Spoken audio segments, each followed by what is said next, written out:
Hi friends, నేను మీ Ahmed Sharif education mentor student life coach and career counsellor and this video is brought you by it's my masters and ఇవాళ మనతో client మౌని గారు విజయవాడ నుంచి ఉన్నారు. Hi అమ్మ. Small intro about your self. మీరు I'm Mauni and I have done my bachelor's in ECE with 9.28 CGPA.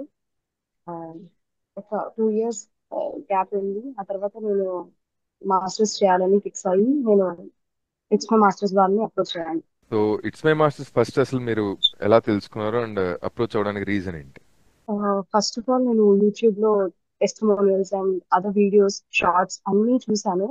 అన్ని చూసినప్పుడు detail explanation ఆ, చాలా క్లియర్ గా చెప్పారు అన్ని. సో అలా నేను వాళ్ళని అప్రోచ్ అయ్యాను, కాల్ చేశాను. తర్వాత కొన్ని కాన్వర్సేషన్స్ తర్వాత నాకు ఒక బిలీఫ్ అనేది స్టార్ట్ అయింది.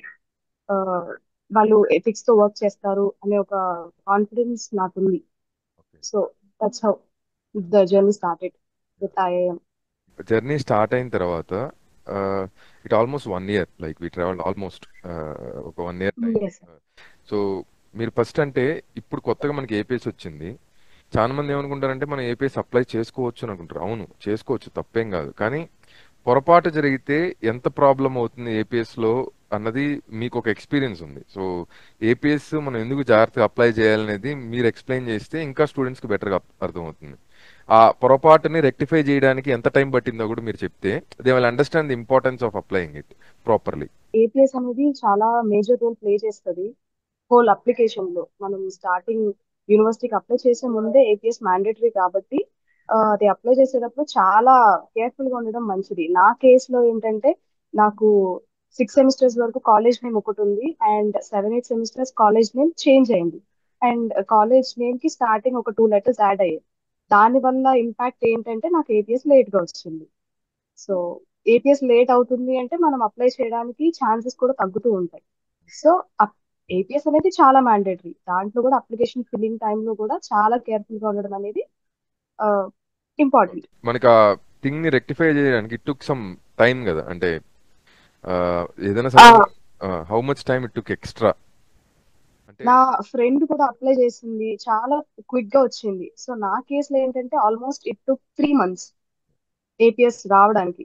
Yeah. అంటే అప్లై చేసేటప్పుడు మనం ఎందుకు కాషియస్ గా ఉండాలి అంటే ఇది one of the reason. So మనకి ప్లస్ అది నాన్ రిఫండబుల్. అండ్ ఇంకో కొత్త రూల్ వచ్చింది ఈ ఇయర్ ఏంటి అని అంటే ఎనాబిన్ సైట్ లో కాలేజ్ స్టేటస్ చెక్ చేయాలి. ఇంతకు ముందు కాలేజ్ స్టేటస్ చెకింగ్ లేదు, ఎవరన్నా కూడా అప్లై చేయొచ్చు. ఇప్పుడు కాలేజ్ స్టేటస్ కనుక ఎనాబిన్ సైట్ లో లేదంటే they are not having eligibility to study in Germany. So స్టార్టింగే it is clearly loan before applying itself. And complete మీరు Vijayawada and our office only located in Hyderabad. Online service అన్నది and we never met once also. మీరు వచ్చే ఆఫీస్లో ఒకసారి కూడా కలవలేదు. Complete online service అన్నది మీకు ఎలా అనిపించింది సర్వీస్ మొత్తం? నాకేం పెద్ద ప్రాబ్లం అనిపించలేదు సార్ స్టార్టింగ్ నుంచి ఎండ్ వరకు. ఎందుకంటే వాట్సాప్ కాన్వర్సేషన్ ఉంది. So there is a medium. మనం డైరెక్ట్ గా మీట్ అవ్వలేకపోయినా కూడా మనకి ఫోన్ కాల్స్, ఏదైనా డౌట్ రాగానే అప్రోచ్ అవ్వడం, మీరు నాకు ఆన్సర్ ఇవ్వడం as soon as possible. So నాకు అంత ప్రాబ్లం అనిపించలేదు. Working with its my masters మీకు ఎలా ట్రస్ట్ ని క్రియేట్ చేసిందంటే మీరేం చెప్తారు మీ ఎక్స్పీరియన్స్? నా ఎక్స్పీరియన్స్ లో నేను ఒక వర్డ్ యూస్ చేస్తాను: you guys work, you have ethics. Like నాకు అది నమ్మకం ఉంది. మీరు డెఫినెట్ గా అప్లికేషన్ మీద వర్క్ చేస్తారు, ప్రొఫైల్ బిల్డింగ్ మీద వర్క్ చేస్తారు. మీ ఎనాలిసిస్ నాకు చాలా బాగా నచ్చింది sir. That's how I got trust on you guys.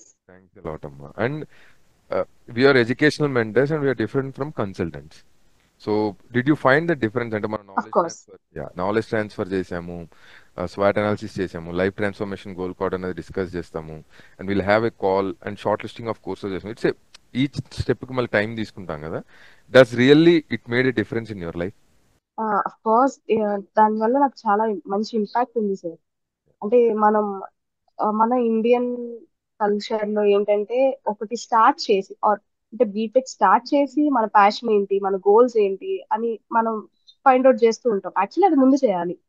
So ఇక్కడ కూడా మనం ఏదో ఒక దాంట్లోకి వెళ్ళాక ఆలోచించే కన్నా మనం ముందే మన స్కిల్స్ ఏంటి, మన ప్యాషన్ ఏంటి, మన గోల్ ఏంటి, గోల్ ఓరియంటెడ్ గా ఉండడం అనేది నేను మీ స్వాట్ అనాలిసిస్ వీటిలో నేను నేర్చుకున్నాను సార్. మీ ప్యాషన్ ఏంటి, మీ లైఫ్ టైం గోల్ ఏంటి, షార్ట్ టర్మ్ గోల్ ఏంటి, విజన్ ఏంటి, ఇట్లా ఈ సెట్ ఆఫ్ క్వశ్చన్స్ మీరు నన్ను అడిగినప్పుడు ఇట్ మేడ్ మీ థింక్ ఈ నిజంగానే నేను ఏం చేయాలనుకుంటున్నాను, ఈ మాస్టర్స్ వల్ల నాకేంటి యూజ్ అనే మల్టిపుల్ క్వశ్చన్స్ నాకు వచ్చాయి. దాని గురించి ఆలోచించినప్పుడు I got some answers. So అంటే focus makes you to achieve something in life. Like ఏదైనా లైఫ్ లో అచీవ్ చేయాలంటే three: focus, determination and discipline ఉండాలి. ఆ మూడు రావాలి అని అంటే మనకు ఒక పాత్ తెలియాలి, అంటే దేని మీద మనం ఫోకస్ చేయాలి, దేని మీద మనం డిసిప్లైన్ గా డిటర్మైన్డ్ గా వర్క్ చేయాలి అని. అప్లికేషన్ షార్ట్ లిస్టింగ్ అప్పుడు మీకేమనిపించింది? అంటే మనం 15 కోర్సెస్ షార్ట్ లిస్ట్ చేస్తాం, ప్రాబిలిటీ ఏంటని చెప్తాం, బ్యాకప్ కోర్సెస్ ఏంటని చెప్తాం, చెకింగ్ చేస్తాం మీ ప్రొఫైల్కి అది సెట్ అయిందా లేదా. మీ ఎక్స్పీరియన్స్ షేర్ చేయండి అంటే అప్లికేషన్ షార్ట్ లిస్టింగ్ కి. ఎందుకంటే too many courses, too many universities ఉన్నాయి. ఆ, కొంచెం నాకు క్లమ్జీగా అనిపించింది సార్ షార్ట్ లిస్టింగ్ టైంలో. సో నేను ఎలిజిబిలిటీ క్రైటీరియా చెక్ చేస్తూ వచ్చినప్పుడు నాకు కొన్ని గుడ్ నెంబర్ ఆఫ్ యూనివర్సిటీస్ అయితే షార్ట్ లిస్ట్ చేసుకున్నాను నేను. ఆ తర్వాత మీరు షార్ట్ లిస్ట్ చేసినవే చాలా డిఫరెంట్ గా అనిపించింది నాకు. ఎందుకంటే ఇప్పుడు మీరు చెప్పారు కదా, డెఫినెట్ గా పర్సంటేజ్ చెప్పడం, ఇది వస్తుంది రాదు, ఆర్ బ్యాకప్ ఆప్షన్స్ పెట్టడం. దానివల్ల ఏంటంటే నాకు ఇంకా సార్టింగ్ ఈజీ అయిపోయింది సార్. అప్లికేషన్ ఫీజు మనం ఫాల్స్ గా అప్లై చేసామంటే మనీ వేస్ట్ అవుతుంది.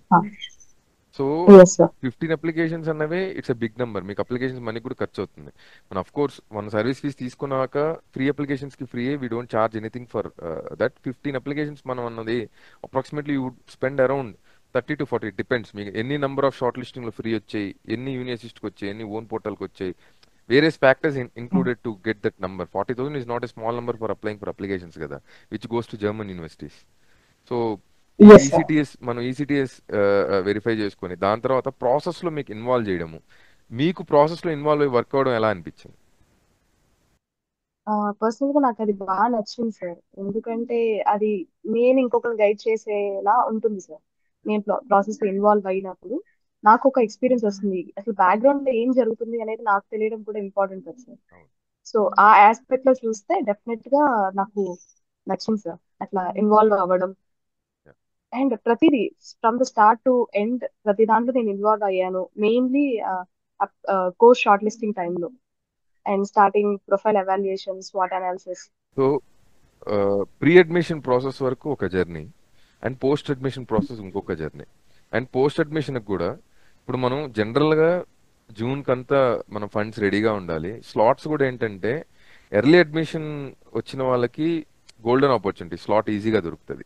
అందరికి రిజల్ట్స్ ఒక టైంలో అనౌన్స్ అవుతాయి. అప్పుడు వచ్చింది అనుకోండి, స్లాట్స్ దొరకడం కూడా చాలా కష్టం. అండ్ జర్మనీలో అన్ని కూడా డిఫర్మెంట్ ఇవ్వవు. అంటే మీకు వింటర్ సెమిస్టర్కి వస్తే నెక్స్ట్ సమ్మర్కో లేకపోతే నెక్స్ట్ వింటర్కో మేము మీ అడ్మిషన్ని రిజర్వ్ చేస్తామన్న ఉన్నాయి. 10%, అనమాట. 100లో 10 మెంబర్స్ మాత్రమే మీకు అలా ఇస్తారు, కానీ 90 మెంబర్స్ స్క్రాచ్ నుంచి అప్లై చేయండి అంటారు. సో పోస్ట్ అడ్మిషన్ ప్రాసెస్కి మనం ఎంత వెల్ ప్రిపేర్డ్ ఉండాలి అంటే మీ ఎక్స్పీరియన్స్ మీరేం చెప్తారు? ఫస్ట్ నాకు అక్కడే చాలా భయం అనిపించింది సార్. ఎందుకంటే జూలై 15th కి డెడ్ లైన్స్ ఉన్నది కొన్ని ఉన్నాయి. సో జూలై 15th కి డెడ్ లైన్ అంటే వాళ్ళు ఎప్పుడు రిజల్ట్ అనౌన్స్ చేస్తారు, నేను ఎప్పుడు స్లాట్స్ కి బుక్ చేస్తాను, నాకు ఎప్పుడు రిజల్ట్ వస్తుంది, అంటే వీసా ఓకే అవుతుంది అనేది ఒక పెద్ద డైలమాలో నేను ఉన్నాను. అప్లికేషన్ అది కోర్స్ లిస్టింగ్ షార్ట్ లిస్టింగ్ టైంలో. ఆ తర్వాత అంటే నా కేసులో చూసుకుంటే నాకు చాలా ఎర్లీగా వచ్చింది సార్. ఫస్ట్ 2 అడ్మిట్స్ 3 అడ్మిట్స్ కూడా జూన్ లోపే వచ్చేసాయి. ఒకటి ఒక యూనివర్సిటీకి అయితే ఏప్రిల్ లోనే తెలిసింది, ఇంకొకటి మార్చ్ మేలో, ఇంకొకటి జూన్ లో. సో నాకు ఈజీగా స్లాట్స్ దొరికాయి. వీసా కూడా చాలా ఫాస్ట్ గా వచ్చేసింది సార్ నా కేసులో చూసుకుంటే. సో నేనేం చెప్తానంటే కోర్స్ ఎంత ఇంపార్టెంటో డెడ్ లైన్స్ కూడా అంత ఇంపార్టెంట్. కొంచెం ఎర్లీగా ఉన్నవి చూసుకోండి. అంటే షార్ట్ లిస్టింగ్ టైంలోనే మీకు ఒక ఐడియా ఉండాలి. ఆ, ఏం కోర్స్ తీసుకుంటున్నాను, దాని డెడ్ లైన్ ఏంటి, దాని ఎక్స్పెక్టెడ్ రిజల్ట్ ఎప్పుడు వస్తుందని కూడా మనం ముందే చూసుకుంటే స్లాట్స్ కి కొంచెం ఈజీ అవ్వచ్చు సార్. ఎండ్ లో మనకి ఎట్లాంటి టెన్షన్ లేకుండా ఉంటుంది.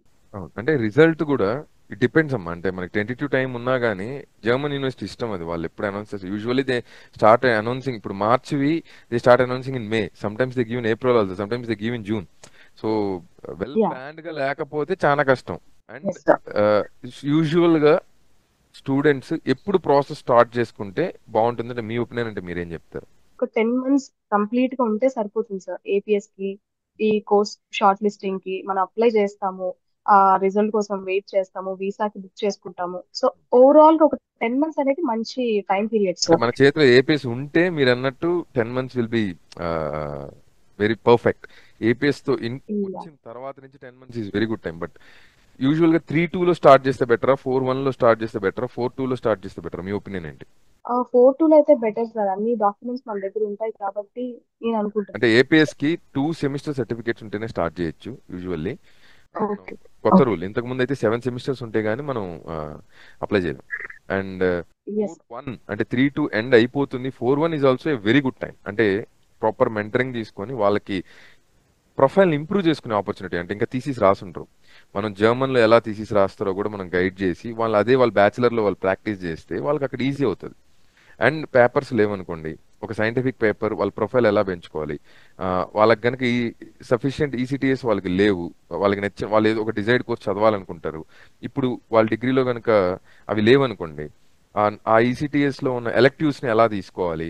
So there will be some time if they are starting in 3-2 end లో స్టార్ట్ చేస్తే వాళ్ళకి గుడ్ టైం ఉంటుంది. అంటే ప్రాసెస్ లో వాళ్ళు అనుకున్న పాయింట్ కి వెళ్ళి రీచ్ అవ్వడానికి. And overall experience with its my masters, మీరు కొత్తగా ఎవరైనా ఇట్స్ మై మాస్టర్స్ ని తీసుకోవాలి అని అనుకుంటే మీరేం సజెస్ట్ చేస్తారా? డెఫినెట్ గా అప్రోచ్ అవ్వమనే చెప్తాను సార్. నేనైతే స్టార్ట్ టు ఎండ్ ప్రాసెస్ అంత బాగుంటుంది, చాలా ట్రాన్స్పరెంట్ గా ఉంటుంది. ఒక వర్డ్ లో చెప్పాలంటే చాలా ట్రాన్స్పరెంట్ గా ఉంటుంది. రిగ్రెట్ అవ్వరు. థ్యాంక్స్ అలాట్ అమ్మా. అంటే మీ వాల్యుబుల్ టైం తీసుకొని ఈ టెస్టిమోనియల్ ఇచ్చినందుకు. అండ్ మీతో వర్క్ చేయడం కూడా, ఆన్లైన్, మన విజయవాడ నుంచి, like this is the first time we are having a call. అంటే it's a journey of 1 year. And మీకు మల్టిపుల్ అడ్మిట్స్ వచ్చి మీరు కోరుకున్న యూనివర్సిటీ మీరు వెళ్ళి చదువుతున్నందుకు, ఆ ప్రాసెస్ లో ఇట్స్ మై మాస్టర్స్ మీకు సర్వ్ చేసినందుకు we are very very happy for it. Thanks a lot for taking out time and giving this testimonial. Thank you sir. నాకు మీతో జర్నీ చాలా బాగా నచ్చింది, అండ్ ఇది కంటిన్యూ అవ్వాలని కోరుకుంటున్నాను సార్ నేను. షూర్ అమ్మా. లైక్ వెళ్ళిన స్టూడెంట్స్ అందరూ కూడా we are like it's my master students family. ఇది మీకు మెంటర్షిప్ సర్వీస్ ప్రొవైడ్ చేసిన మేము కూడా we are available for you to serve you better. Thanks a lot అమ్మా. థ్యాంక్ యూ సార్, ఇంతలా గైడ్ చేశారు దానికి థ్యాంక్ యూ. అండ్ మీ చెప్పిన అన్ని నేను ఫాలో చేస్తాను, అన్ని ఫాలో అవుతాను.